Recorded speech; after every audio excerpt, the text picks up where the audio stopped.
This soldier eats scorpions and drinks his own urine. Even when a storm blows towards him, he remains completely still because he's standing on a landmine. Just moments before, the soldier and his team were on a mission when an accident occurred. As they were retreating, a piece of metal flew toward them, with symbols on it that seemed to warn them about the dangers ahead. However, his teammates ignored it and kept moving, until a massive explosion rocked the area.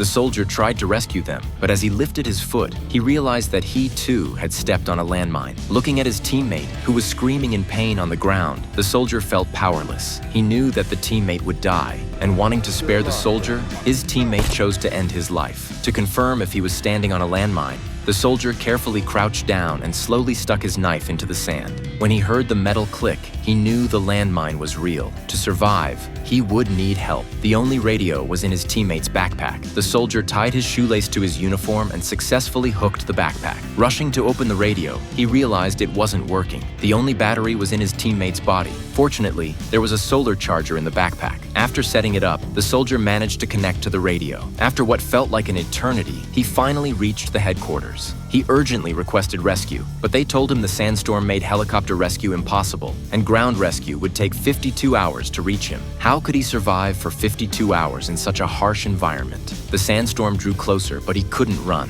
His foot was on the landmine. He quickly covered his mouth and nose, inserted his rifle barrel into the sand to stabilize himself, and clutched the backpack tightly. Just when he was about to collapse, the sandstorm passed. However, his teammates' backpack and radio were blown far away. He felt like he was about to break down. His radio was his only hope. Hours passed, and his water ran out. He knew his time was short. He would not last until rescue arrived. He took out his pistol and pointed it at his head, but just then, he saw someone in the distance. He called out, and the person saw him. The stranger moved toward him in a strange serpentine pattern, as if he knew where the landmines were. The person took the soldier's empty water bottle, apparently intending to fetch water for him. The soldier was grateful, but when he asked the man to retrieve the radio, the man ignored him and walked away.